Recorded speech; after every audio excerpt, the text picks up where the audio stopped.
Morning. Hi, Doug. I was just going to text you.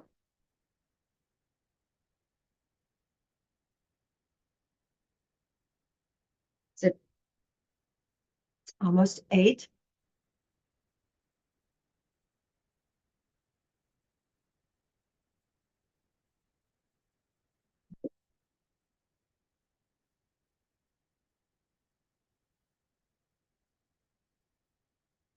Doug, are you okay with this today? Time-wise? Oh yeah. Oh yeah. Okay.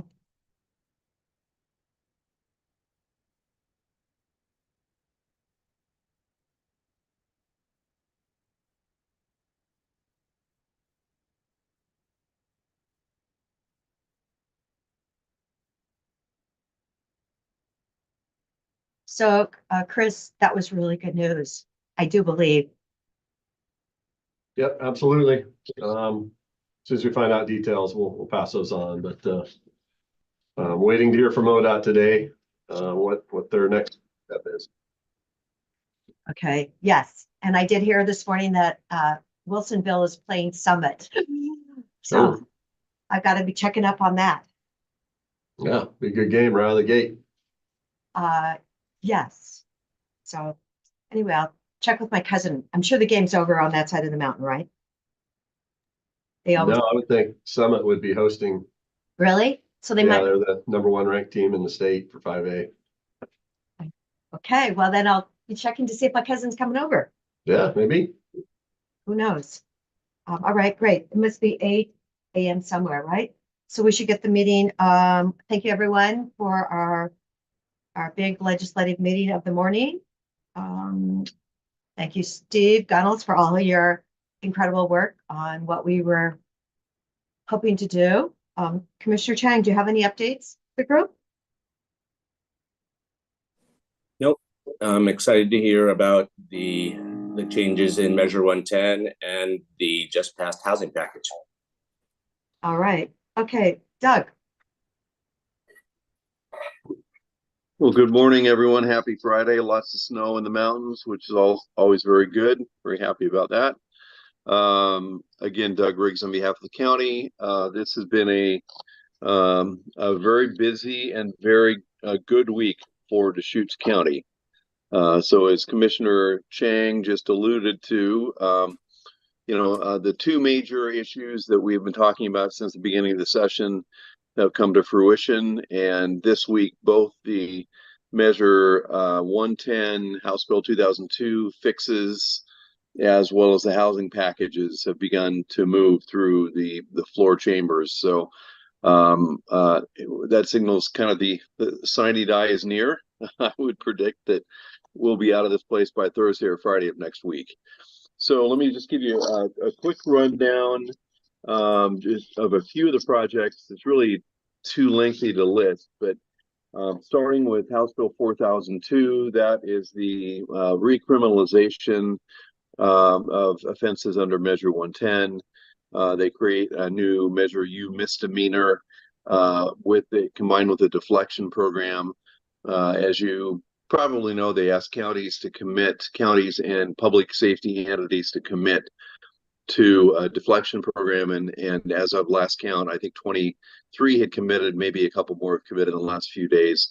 But those counties were actually listed in the bill as having committed. And what that does is that opens up the county for early funding for many of the programs that we know are really important to get people into treatment. So I will say that I think that was heavily influenced by the involvement of the county, the letters the commissioners sent, as well as the testimony delivered by Holly and Rick Trelevin and others. I think really made a difference in the decision making of drafting of that bill. So I think Deschutes County had quite a significant impact on the final outcome of the bill. And of course, you can't overlook the impact and the influence of Representative Krupp, who is the co-chair of the Addictions Committee, and I think paid very close attention to what we had been sharing with him over the last couple of years. So kudos to them, and also to AOCMHP. The team, Cheryl Ramirez and her team, I think have done a great job. So let me just run through a couple of the investments in that bill that I think are important. The companion funding bill to 4002 was House Bill 5204. We'll send a copy of that and a link to that. But here are just a few of the things that will benefit the county. There's $1.5 million directly for Deschutes County, as well as 2 allocations for Best Care, one for $535,000, another for $1.5 million. So all told, that's about $3.5 million for important substance abuse treatment programs and systems in Deschutes County. There's $14.6 million net for community corrections. It's a $16 million allocation, but they take about $1.4 million off the top for DOC coordination. There's $7.5 million to, quote, support community restoration services, otherwise known as aid and assist. That's what the counties were asking for. This is statewide. Both the community corrections and the other fund is statewide. But Deschutes County will get its appropriate share of both those dollars. And then if you look at the very end of 5204, and it took me a day to find this, but if you go to the very end of page 134 of 142, you find a variety of programs in there that I think are going to be beneficial to the county, including medically assisted treatment, limited immunity for certain of the workers in the programs, and a few other things at the very end of the program, at the end of the bill. I will say that Lane County engaged us in helping with some of those issues and ensuring they were in the bill, but I do want to give credit where credit's due, and that's the Lane County folks who worked very closely with Prozansky in particular on those issues. So I could probably go on for half an hour on these two bills. I will say only that there were several hearings that lasted late into the nights. I stayed all the way to the very end in all those hearings. I thought it was important to hear what was being said. The original Measure 110 advocates are very unhappy with the bills, but the legislators took a look at what their constituents are saying, and they did a poll statewide. And I haven't seen the poll, but second, third, fourth hand, I was told that it was a very interesting result of the poll was that people living in parts of Portland were even more adamant that things needed to change than people living in rural Oregon. So people at the epicenter of the fentanyl crisis and the meth crisis in downtown Portland were, believed in a higher percentage that possession and the use needed to be recriminalized. I will say the one thing that's kind of outstanding on this and something that I've talked to the county folks about is that there's a separate proposal to create a Class A misdemeanor for public use on public transit. That bill is still in limbo. There are people who are saying that House Bill 4002 takes care of that. There are other people saying that public transit needs its own opportunity. And I know that East Cascades would be impacted by that measure in particular. So I see Commissioner Chang's hand up, and as I said, I could go on forever, but let me just stop and take questions about these two bills. Doug, when you started explaining the investments in HB 5204 to us, you started with some Measure 110 related things, the money for the county and Best Care, and then you kind of you described some other things, community corrections, aid and assist. So first question, 5204 is a big behavioral health package. It's not just the Measure 110 reform related investments. Okay. And then if I understand correctly, in HB 2004 did not repeal the funding for treatment mechanism that was created by Measure 110. So we still have cannabis tax revenue going into, hundreds of millions of dollars of cannabis tax revenue going into treatment capacity every year. Is that correct? Yeah, Commissioner, that's exactly right. And it is, there are two broad bills. I think that legislators understood that they needed to address something directly connected to the penalty portion of the ballot Measure 110 issue. but that there were probably 2 or 3 vehicles to be able to deal with a larger behavioral health crisis that is not just directly related to potential impacts of Measure 110, but also what's happening elsewhere. I mean, we're seeing a fentanyl crisis develop all across the West Coast, and certainly we've had a behavioral health workforce crisis for quite a long time, and that's something that they're trying to address it as a comprehensive overall approach, and a lot of it got rolled into these 2 bills. There are other bills that may advance, and we still haven't seen the end of session or Christmas tree bill come out of Ways and Means, and I expect we'll see some additional investments. But all told, this is a significant increase in the amount of money being invested, especially being provided to counties to be able to respond to these issues. So that brings me to my key question, which is, out of all of this Measure 110 reform discussion, deliberation, debate during this short session, what did we net in terms of funding or investments for treatment capacity? Or did we basically shuffle the Measure 110 money that we were already receiving? I think we will gain significantly. I haven't added up the nets. 2 areas that we were lacking of particular interest were community corrections and aid and assist. That is a net increase over what I think we were expecting, or what we expected after the last budget. So I think those are 2 areas that definitely increased. Money for medically assisted treatment in detention is another net increase, and then there's quite a significant amount of money being set aside for the counties that commit to a deflection program. So there's money for both state agencies to help set up the deflection programs, as well as direct funding in the bills to counties that will be allocated based on the number of counties and law enforcement agencies and DAs that have opted into the deflection program. And I might turn to DV or Steve or Holly to talk any more about some of those investments. That's a little bit of what we have to unpack. The key question is, they didn't just take that money out of the Measure 110 cannabis tax revenue. That is additional money. That's correct. That is correct. It will be a net increase. Okay. I think people are excited about that. Doug, so the question is from DV, has it passed the Senate too, 4002? No, 4002 just passed the House yesterday or maybe Wednesday night, and I believe it'll be up on the Senate either today or Monday. I just looked at OLS. It's doing its first reading today on the Senate floor. Yep. Yeah, so I would put it for a vote probably on Monday. Thank you. So then, Doug, the 1.8 million that was being asked for Redmond to finish 21st Street, is that going to be in the Christmas bill? Christmas tree bill?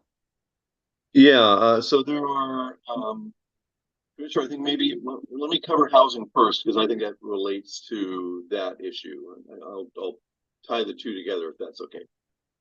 Of course, I just So, yep. want to know if that's passing. Yeah, because that's a little bit uncertain. That'll take a little time to explain.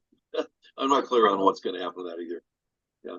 So the other big issue in this session was housing, and as you recall, the governor had a housing package last session that failed on the floor on the very last day of the session. It's pretty unusual for any bills to fail on the floor on the last day of session. And last year we set a record with 3 bills all going down back to back to back on the Senate floor.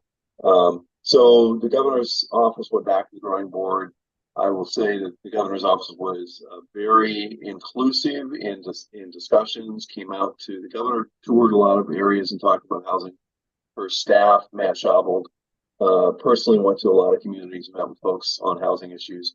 And the product that they came up with, which ended up in Senate Bill 1537, was a greatly improved product.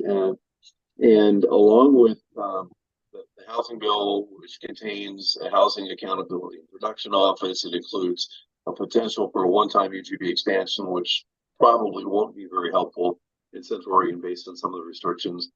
And includes an awful lot of other areas. also included some significant investments in it. Companion Bill, Senate Bill 1530, and another House Bill 4134. So all told, in that bill, several projects in Central Oregon received funding. North Point, Redmond's North Point project received another $2 million. And then there were projects in adjacent counties. Culver received $1.6 million for infrastructure. That is an enormous amount of money for a very small community and will make a huge difference in unlocking potential for housing.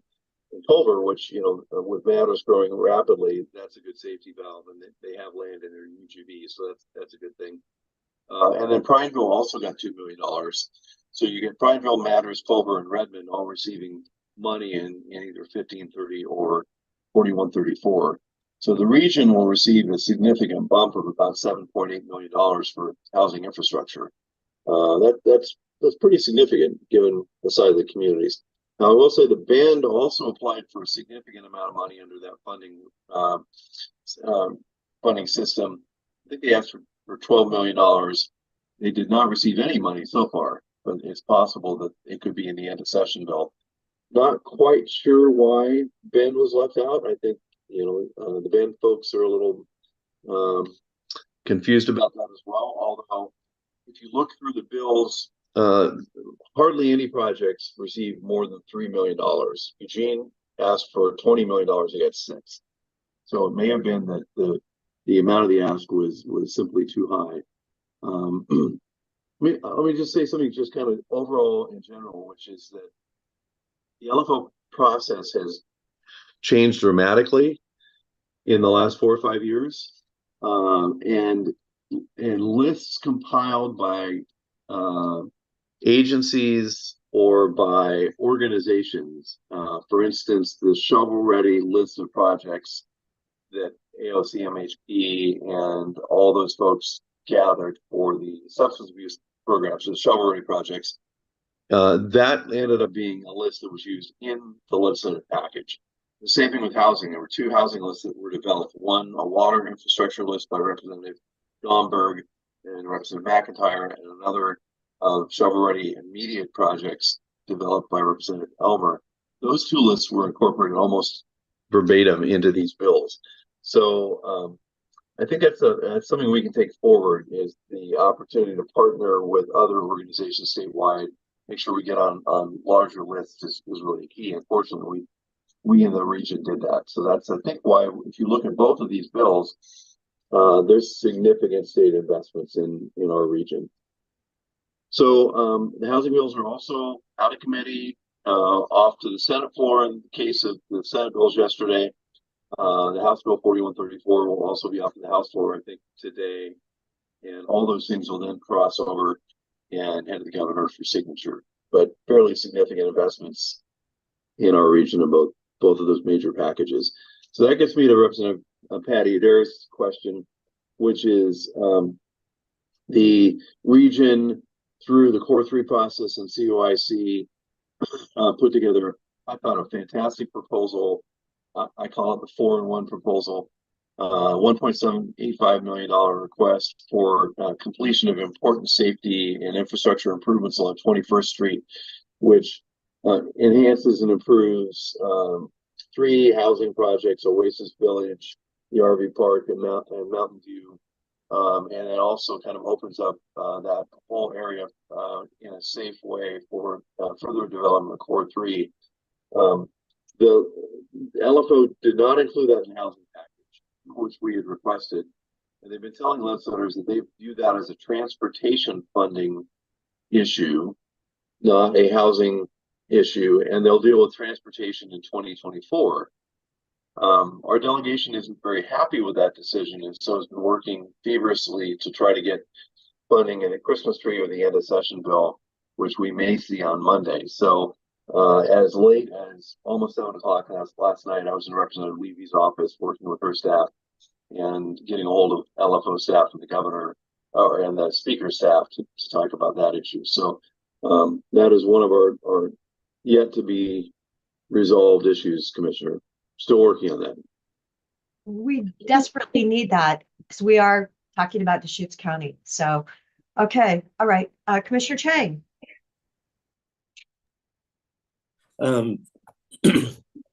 This may be a question for you, Doug. It may be a question for community development staff.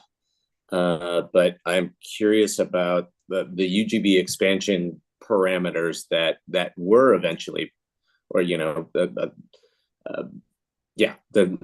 final parameters for those one-time UGB expansions. And I have a pretty clear sense of how the city of Bend is not going to be eligible for that. But I'm very curious whether this the smaller acreage, the 50-acre opportunity, is a possibility for the city of Sisters. So I just want to flag either for staff to analyze, or Doug, if you have a sense of that off the top of your head, whether that's an opportunity that Sisters will be able to use. Hey, Commissioner, the provisions are lengthy. There are 12 separate sections for a city to be able to go through before determining whether or not they're eligible. One of the sections has to do with how recently the city's expanded its UGB, and there are several other sections, and I've read through them. I've already heard from Redmond that they think they're precluded. I think Bend is certainly precluded. Lapine doesn't seem to have interest because they say they already have land inside their UGB, and it's an infrastructure or a timing or a staff issue. Sisters, I think, is in that category. It's kind of in the middle, and it isn't clear to me yet if Sisters will qualify, or if Sisters is interested in this process.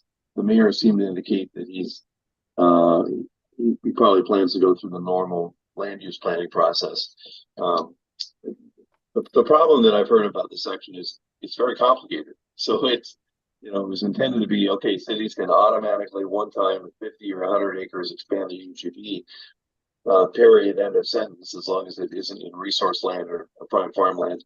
But this bill and sections 48 through 60 are fairly complicated, and I think are going to take some legal unpacking before Sisters or others are going to be able to determine whether or not to expand. So it is not as clear as I think was originally intended. A little bit convoluted and complicated at the end. And I see Nick nodding his head. Everything is. It's just yeah. 4120 and not 20, whatever it was, that the original pilot projects were far more complicated than they should have been. 4079.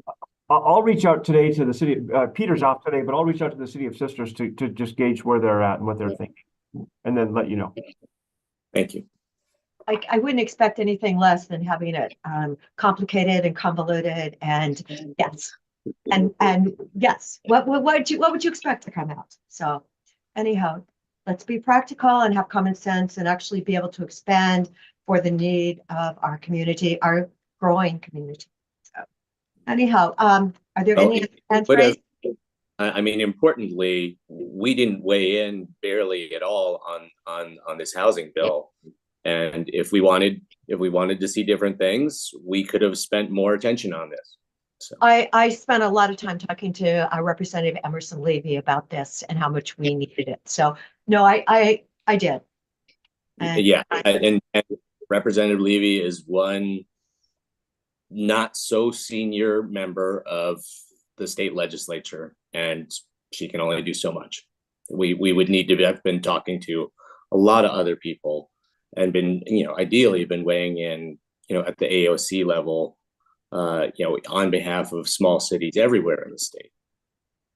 Oh, thank you, Commissioner Chang, for those remarks. I always love to hear something that I should have done. Doug, any more comments? Well, let me just switch gears and change to another issue on transportation. I give a couple updates. Chris is on the phone, I see, as well. But as you know, we did quite a bit of work on the right-of-way issue. And at the end of the day, Bill ended up, I think, the way we intended it to be. It kept the bill focused on the single statute that was the issue at hand. It did not bring wastewater or stormwater into the definitions, which is what the county intended it to do. And we through that process, I think, had an opportunity to spend quite a bit of time with the Joint Committee of Transportation members. I will say that Senator Finley did yeoman's work on this. He dug into it, he understood it, he worked hard on our behalf, and he was adamant with his colleagues on the committee that they should not add wastewater and stormwater to the bill. So I think that was a fairly significant hard-fought victory in a short period of time. So when Senator Finley jumps onto the call next week, that's one thing we can thank him about. And Chris, I don't know if you have anything you want to add about that issue.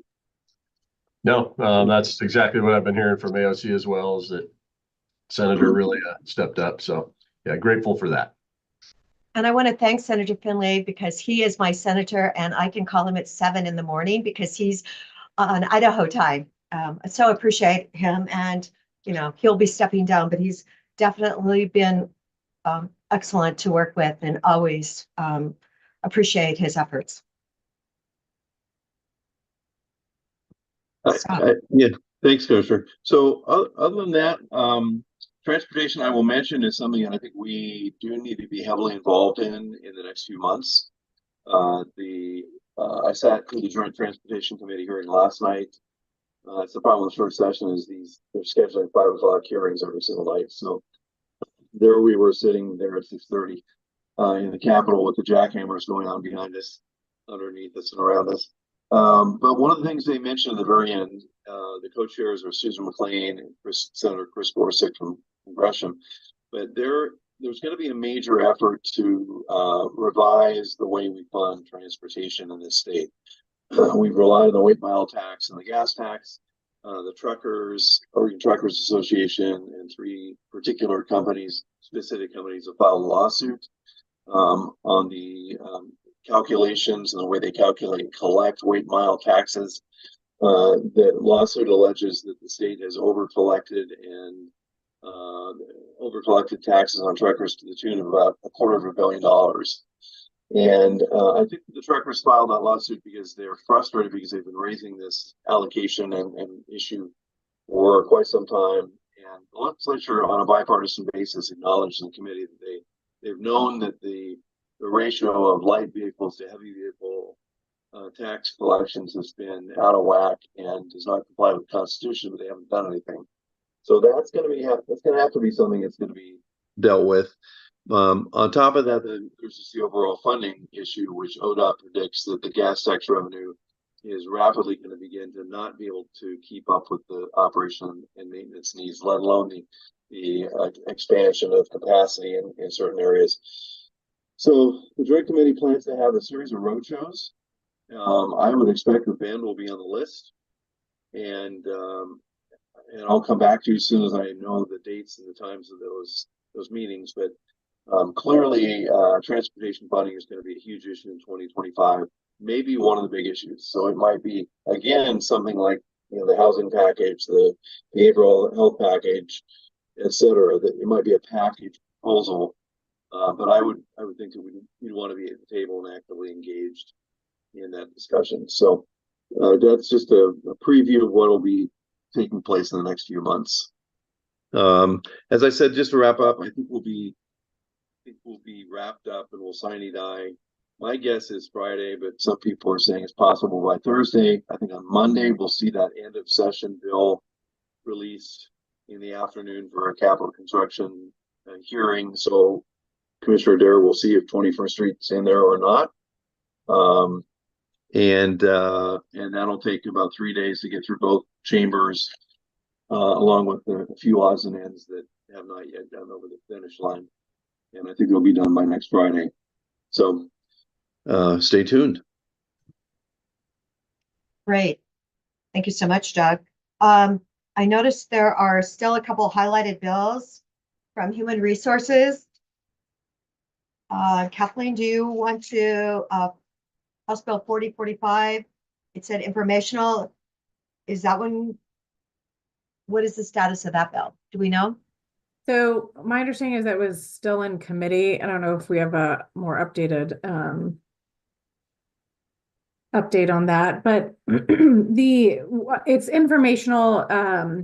At this point, I think it's moving pretty far along, but if the board wanted to make a priority position on that, we could. It is related to PERS, and it's kind of interesting because rather than putting our 911 dispatchers into police and fire, they've actually created a third level of employee classification. So we now have police and fire, general service, and then there's this third one, which is like hazardous positions, and it includes some folks working at some of the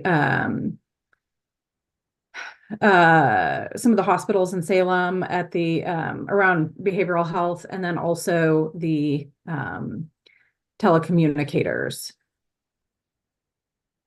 So the I did not select a position on that. It is informational. It is pretty far along. It does say priority 2 on here.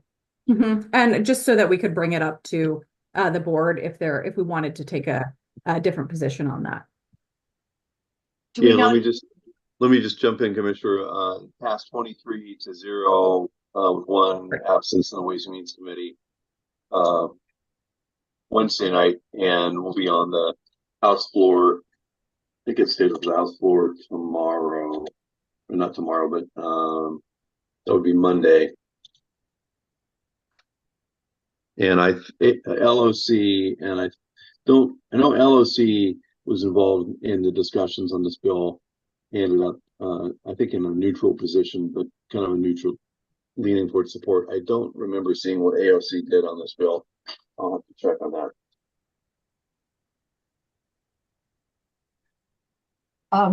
What about House Bill 4115? So this one is interesting. It and again, and Doug, if you have an update on this one, if it's passed through, I imagine it will be passed. What's interesting about it, I think, is that it redefines or modifies the term under PECBA for our bargaining units, what a supervisor is, and where that line should be in terms of who's involved in the union and who is not a represented employee. And it does bring in at least first line supervisors. So for example, out at 911, we would see those the supervisor classification likely move into represented positions. And that would happen with our sheriff's office, 911, and I believe parole and probation as well on that. So it's actually something that we're working with the departments impacted and with legal next week on to start looking at what that looks like. It is declared an emergency effective on passage, which is interesting because it's been this way for years. So don't know why we need an emergency effective date on that, but I anticipate this one, if not already approved, to be approved. It has bipartisan support, so I would say that might be why they're calling it an emergency. Yeah.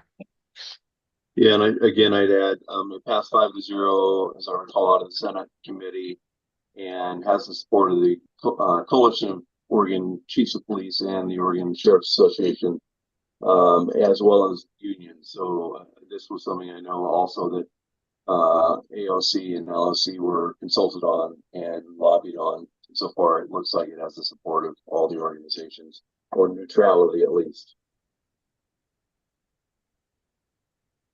So we'll be working with folks to implement these two changes. Okay. I think those were the only two on the tracker that I see. Thank you. Would the commissioners like to take an official position on this, or do we want to just leave it at 2 informational at this time? For both 40, 45, and 41 and 15?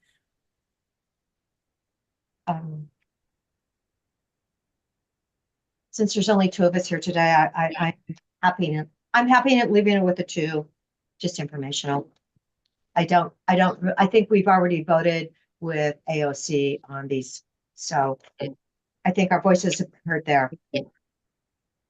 Yeah, I don't see huge urgency to weigh in as a county on this. Kathleen, if you have a different perspective, let us know. No, I think too, an informational. Just wanted to make sure that the group was aware of them.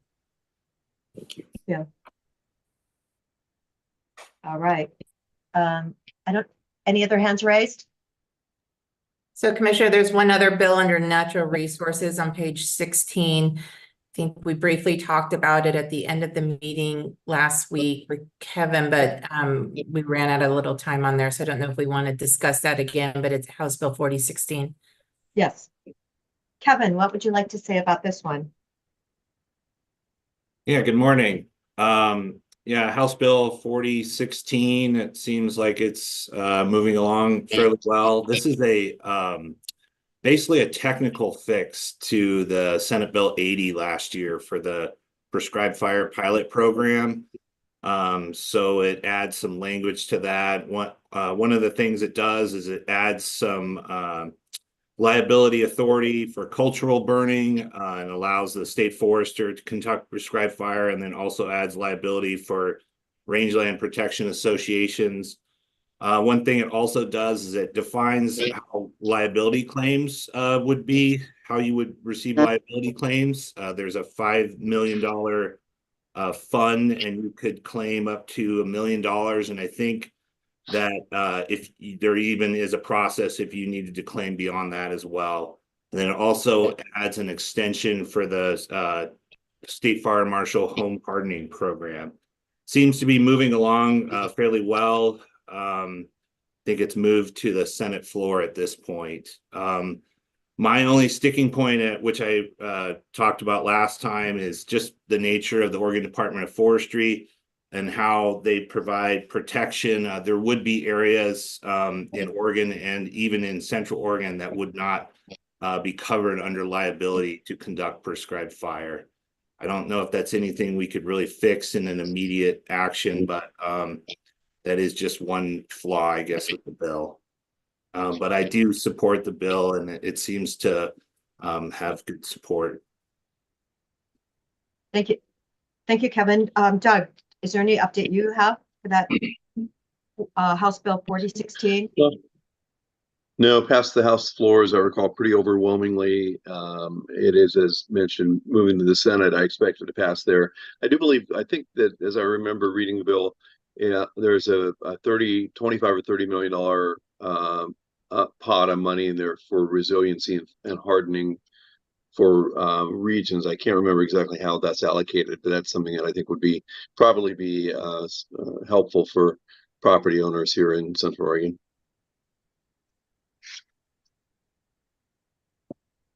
Okay, great. Commissioner Chang.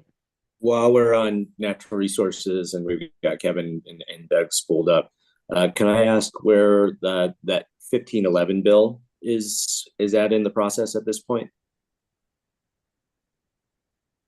Senate Bill 1511.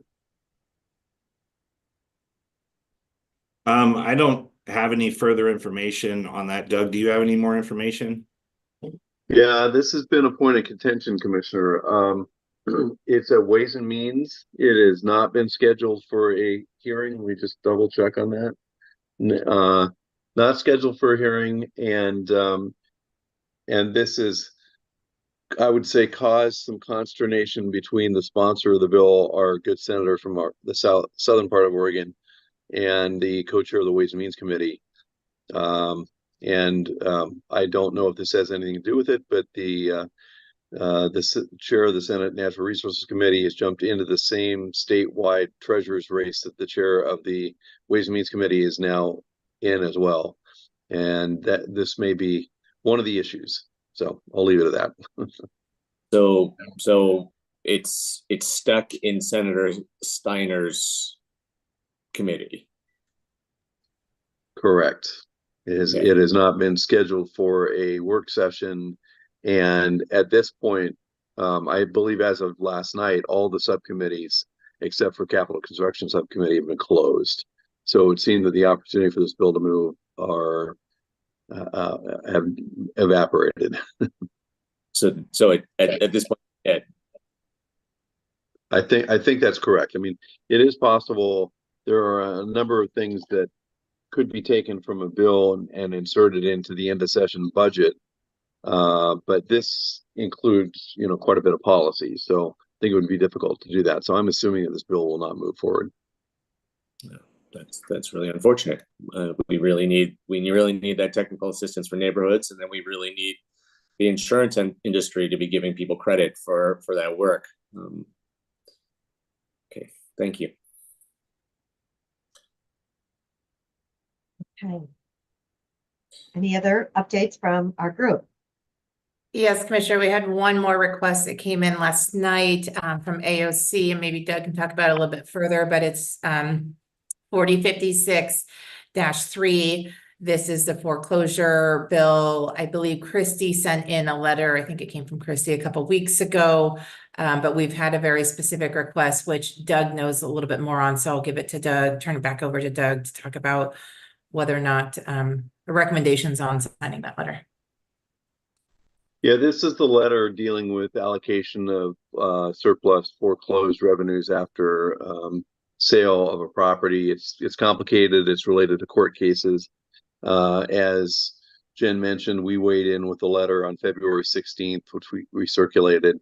And we had our local delegation, in particular Representative Retschke, who is on the Revenue Committee as the vice chair. I asked the staff of the chair of the Revenue Committee last night if this would be scheduled, and did not get very positive reactions. I think I put it that way. The Revenue Committee has one more work session scheduled for Monday. I just checked a few minutes ago, and this bill is not on the work schedule. But I'm happy to go talk to the vice chair again and urge that it be agenda. But as of this morning, it still was not scheduled, and time is running out. Doug, who else? Should we call anyone? Well, if any of you happen to know Nancy Nathanson, I think she would be the decision maker on this. Okay. And I see a hand up, I think, someplace. Oh, yeah, Christy and Bill too. Christy, you want to go ahead since this is Yeah. your circle? Yeah, thank you. Good morning, everyone. I just wanted to kind of speak to the request from AOC was specific to the -3 version. And I kind of read through that, tried to wade through, like Doug said, it's very complicated. I'm sure Dave Doyle's on, maybe he could weigh in too. But there's also a -4 version. And it seems to me that there's contrasting differences between -4 and -3. I believe in -4, it goes like to a 10-year moratorium, where -3 is a lesser time frame. So not sure where the committee's at, but I just wanted to bring that to the attention, that there is these contrasting differences between those two versions. Thank you. Thank you, Christy, for that. I thought you were on vacation. Bill? Good. Yes, good morning, everybody. Doug, my question was related to the one that Jen just asked regarding House Bill 4056, that tax foreclosure surplus bill. I've been in communication. I don't see Scott Langton on the call this morning, but Scott and I have been communicating over the last day or so, and I believe their lobbyist is actually working on seeking further clarity on kind of the look back period prior to the Supreme Court ruling. Do you have any updates on that? Do you know if they're actually going to be looking at any further modifications? Yeah, thanks, Bill. I don't, but I can check into that this morning when I get into the building. The key, I believe that was a fairly significant issue for the tax assessors, and Yep. I think that was the one remaining issue that they really wanted further clarity. Yeah, I know Eric Kanzler is the lobbyist for the assessors, and I haven't seen him in the building the last couple of days, but I will track him down. He may be in Bend, and I can call him this morning. Thank you. Yep. So Christy, you're saying really then it -4 might be an issue, something different than what AOC was actually recommending that we support. Yeah, AOC's email last night that Jen referenced was supportive -3, but there was a -4 and a -5 that came out yesterday. And it just looks like there's some differences in there. Like Doug said, it's super complicated. I don't know if Dave's had a chance to read through it, but it just doesn't seem like we would necessarily want to support -4, but -3 seems potentially reasonable. Okay. Dave, did you have any update for us? Christie hit the nail on the head that the dash 4 or 5, I'm not sure which, is extending the statute of limitations back 10 years. Frankly, the dash 3 with 6 is quite a bit, but that's sort of mirroring the federal statute. So I suppose that's probably the best we're going to get. In terms of the look back, I don't know if the legislature is going to fund it. Keep in mind that ORS Chapter 312 is state law, and that required us to distribute those proceeds to the taxing districts. So they're going to put counties in a real awkward position if the legislature doesn't do something, where when we start getting sued, we're going to either have to eat all of that payback for proceeds that we've distributed to other districts, or we're going to have to probably sue the other districts as well. Certainly, I would think the cities, to the extent that the properties were in the cities, but we're going to be having to consider suing the school district, fire districts, all of that, because we distributed the money to them. I think we get 12 cents out of every dollar. The rest of it goes to all the other districts. So it's going to really put counties in a precarious situation, and it's 100% the fault of the state of Oregon and the legislature. It's their ORS Chapter 312 that told us what we had to do with those proceeds. So how they can put their head in the sand and not come up with funding to pay those back claims is beyond me. But it certainly seems to me in an equitable world that it's 100% their responsibility. Mr. Chang? Could someone explain to me again how the look back period works? So we're talking about 6 years or 10 years possibly. And so properties that came into our possession or came to our possession and were sold more than 6 or 10 years ago, we don't have to worry about those, or. Well, there's not a lot of clarity on that, Commissioner. It's not totally clear, both in some of the litigation that's ensued since then, and also even in the legislation, what the exact trigger date's going to be. Is it going to be the date that we obtain the judgment? Is it going to be the date that we obtain the title? Is it going to be the date we actually sold the property? So there's not even agreement on that.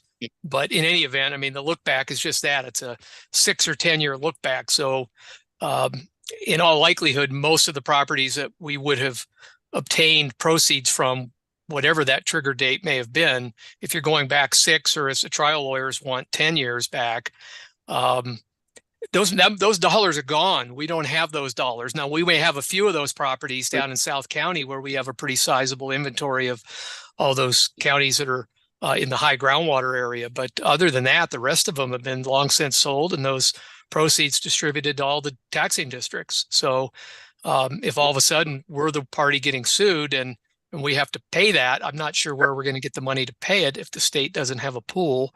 And then, like I say, you commissioners are going to have a real tough decision with each one of those lawsuits. Do I name the school district as a defendant in a cross action? Do I name the city?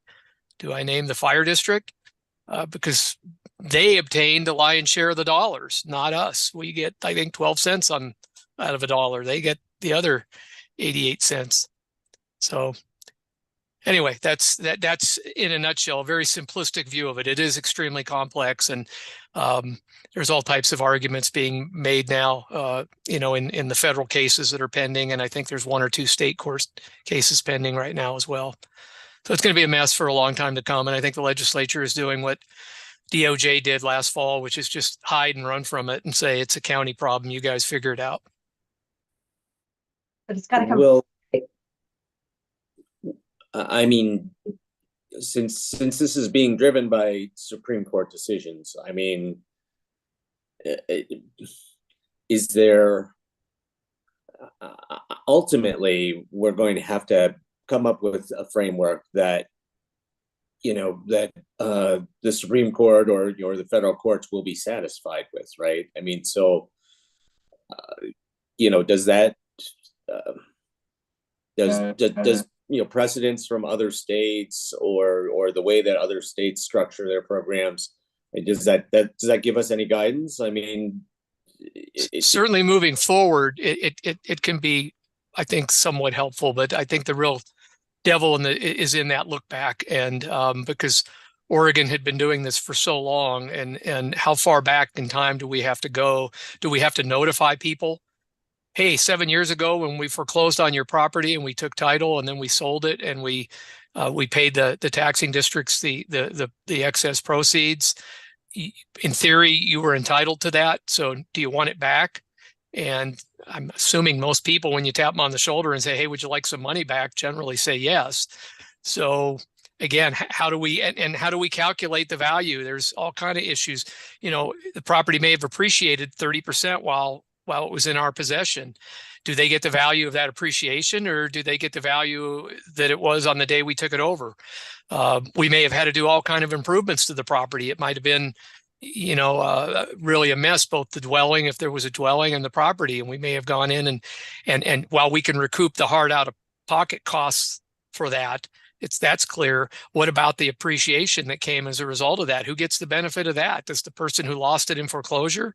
And keep in mind, in foreclosure, I mean, you lose a property in foreclosure, you've had 5 years or more to pay the taxes. It's not like we're coming in the dark of night.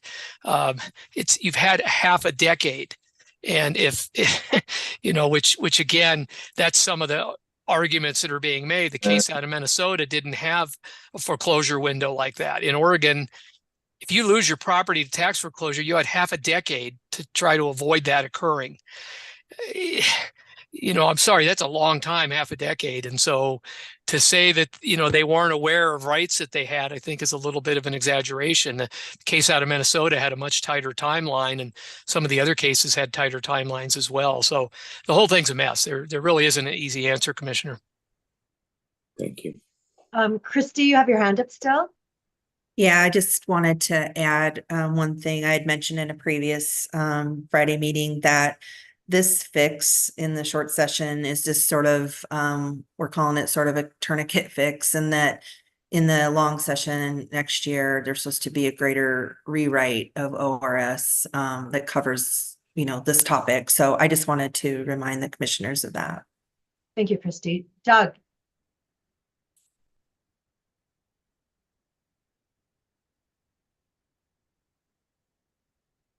You're on mute, Doug. Your hand is up. Sorry, I think I froze for a second.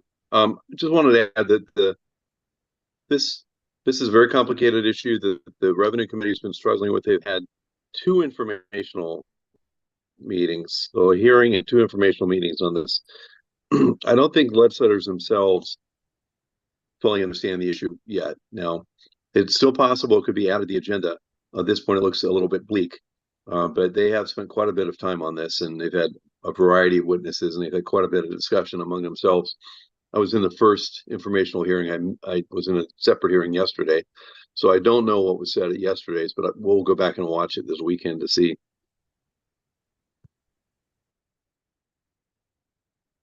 Well, as Christy just said, this is the short fix. And then we've got next year for the long fix. Definitely is a complicated issue. And apparently the Supreme Court ruled otherwise, so we'll have to adjust. Any other points we need to bring up today? Well, I just go back to what I started with, which is Deschutes County and our region fared very well, very, very well in the substance abuse package and the housing package. I think there's, that's an illustration of the important role that our delegation plays at this point on both the House and the Senate, and the fact that I think the county and its partners have made, really good cases for the importance of investment. So, it's been a busy week. It's not over. We've got another few days, and we've got obviously several more priorities we need to bird dog. But I just want to say that, we should be pretty excited about some of the investments that have been made in the last week, and I look forward to seeing what we can get next week too. So just add that. Yeah, sounds like you're going to have a fabulously fun weekend, Doug. Reading bills and amendments and preparing for work sessions. Yeah. Definitely. Okay, great. All right. Nick, did you want to add any comments for the morning? No, thank you. Just keep us informed as you need to over the weekend and early into next week so we can be responsive. Thank you. And Commissioner, before we close, I've had a request just to see if the commissioners did want to sign on to this AOC letter for the 4056-3 or leave it with the comments that have already been submitted from the county a couple weeks ago.